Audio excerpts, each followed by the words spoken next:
好，大家好，又係我羅比啊，我哋又見面啦。嗱，真係估唔到咧，25年咧第一個率先漲價嘅樓盤，喂佢啊，就係我哋嘅華發琴澳新城嘅呢個產品咧，喺我哋3月份開始咧，係全線上升咗3個點嘅一個折扣嘅，回收咗3個點嘅折扣，就變相咁樣升價啦。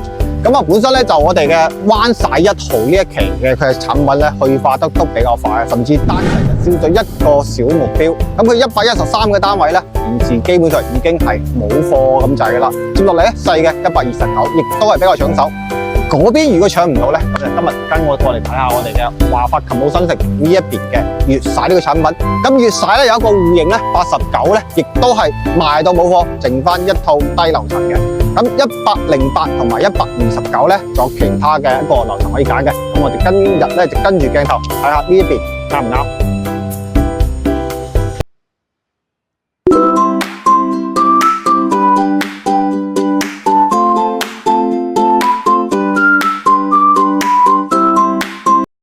咁啊，確實咧就分前分貨啦。咁我依家咧就喺我哋越晒嘅呢一個3樓嘅6000平方嘅空中花園。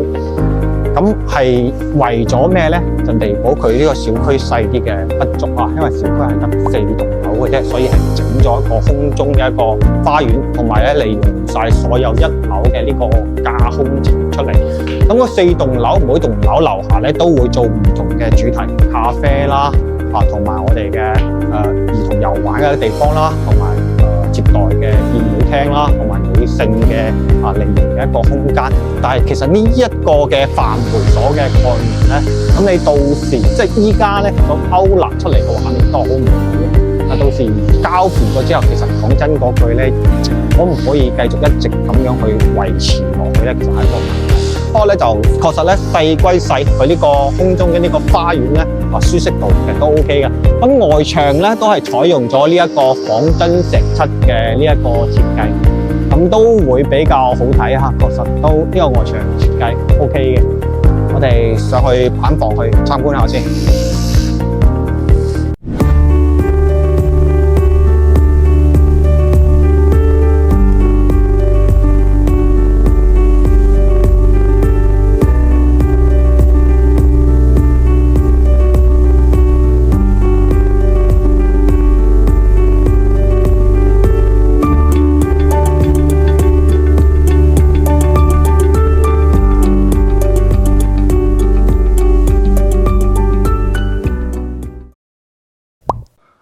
咁我依家咧就上到我哋4樓㗎，咁佢係兩梯4伙，睇下呢個109嘅呢個單位先。咁 total 落嚟大概就320萬左右嘅，1172尺嘅呢個單位。入戶呢個地方咧，嗱有個可以坐住換鞋嘅呢個飄窗嘅呢個位置。咁後邊呢一排咧都係做咗一排我哋嘅，佢係咪放咗個冰箱喺入邊啊？係啊，果然難怪呢個唔會咁重。冰箱咧係設咗喺呢個地方，咁佢做咗一個創意示範間嘅呢個改造啦。所以廚房呢度咧係做咗呢一隻嘅倒台式嘅呢個服務。咁確實咧咁樣成個一個空間咧睇嚟會通透好多啊！喺廚房嗰時候做嘅時候咧，煮飯嗰時候咧都可以望到出邊嘅5.8米嘅呢個客廳嘅開間。嗰度睇下有冇偷工減料先。咁佢依家咧係做咗背景牆嘅。做咗背景牆同埋佢嘅櫃之後咧，佢嘅淨嘅客廳嘅開間呢一個橫廳就5.5米，咁啊高度上嚟講，睇下應該我目測佢應該2.8米到啊，可以啊，淨高呢一期2.8米。咁其實成個廳都幾靚仔下嘅。咁過嚟呢一個我哋嘅露台，全部咧依家都係用咗呢一隻加重嘅隔音嘅深層玻璃。所以其實關埋門之後咧，都唔會又驚出邊嘅呢個小區嘅小路仔會有少少嘈。呢邊咧就我哋家政櫃嘅呢一個位置。咁其實咧呢個地方做酒櫃或者係做書房咧，我覺得都係 OK 嘅。不過就如果餐廳實喺嗰個位置咧，就略為稍微細咗一啲啲，可以考慮做翻一個嗰個變動。呢邊咧就我哋公區嘅洗手間房間。呢一個咧就我哋華發嘅5.0嘅產品都係大金嘅中央空調咧，都係交付標準嚟啦。咁空間都唔算細喎，利用咗佢嗰個飄窗嗰個位置之後，咁啊確實咧得房率係 OK 嘅，所以佢89哇嗰個單位賣得係非常之快。咁啊飄窗係有嘅，佢唔係話嗰隻落地窗。如果話想將個兒童房做翻大少少，就都係利用翻飄窗嘅呢個位置，呢個地方咧再整翻個衣櫃啦。咁啊主人房呢一邊咧獨立嘅套廁啦。咁啊確實依家呢個產品咧係要比以前嘅話法嘅，可能要去到83度，你先有咁嘅一個方數。但係佢依家109就有咁大嘅一個單位啦。呢個兩個大嘅一個飄窗景觀面180度都 OK 噶啦。可以望到出邊嗱，呢一個咧排洪渠嚟嘅，唔係話抽水溝，所以唔需要擔心佢有異味嘅。就呢一個單位就320個度啊！如果係話你確實你冇計，灣仔1號嘅園林嘅質素確實咧會比呢度要高，但係咧就已經冇貨啦所以咧睇大家要唔要考慮翻呢一個區域。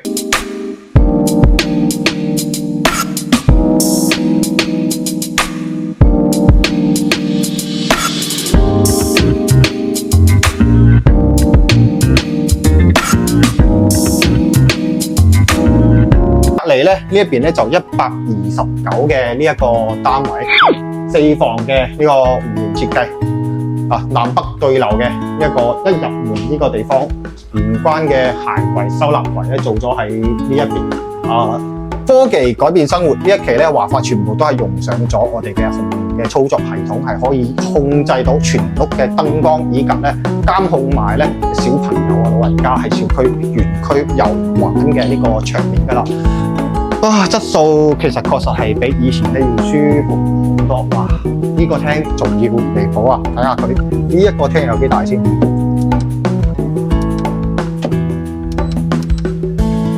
，6.57米，差唔多6.6米嘅呢個直嘅寬度，係整完咗佢電視嘅背景牆同埋個櫃之後，坐喺度睇電視唔需要擔心話小朋友會磕磕碰碰嘅。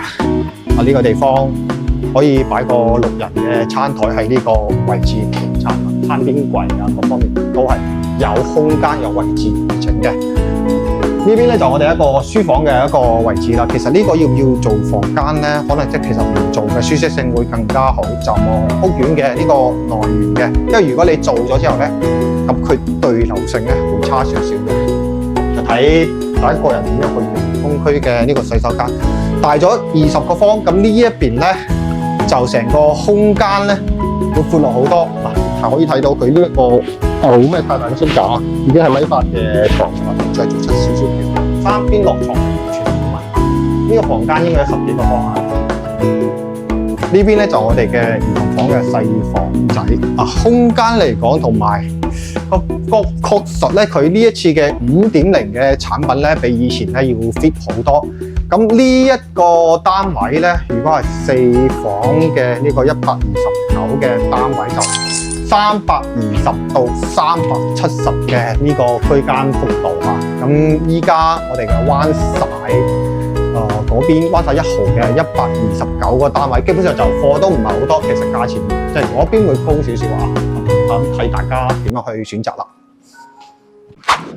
人哋嘅詩同埋遠方咧，只不過係你生活嘅日常老細睇下我哋呢一個真正嘅嗰個實打實嘅我哋交付嘅標準係如何嘅？呢個入戶嘅港仔門指紋密碼嗰啲都係標配嚟㗎啦。呢一邊大金嘅中央空調帶埋咧我哋嘅呢一個監控系統嘅，上邊係做咗收納嘅空間，下邊咧係我哋一個鞋櫃，呢個應該係人造石嚟嘅。咁餐廳嘅即係廚房呢個位置咧，佢係做咗我哋呢個推拉呢個門嘅。咁確實咧，視野上嚟講咧，你會開闊好多，但係就有啲人都會驚，有啲朋友仔之前驚話呢一個軌道佢用耐咗時間會唔會比較容易壞？6米幾嘅客廳嘅開間啦，真係非常之大氣㗎啦。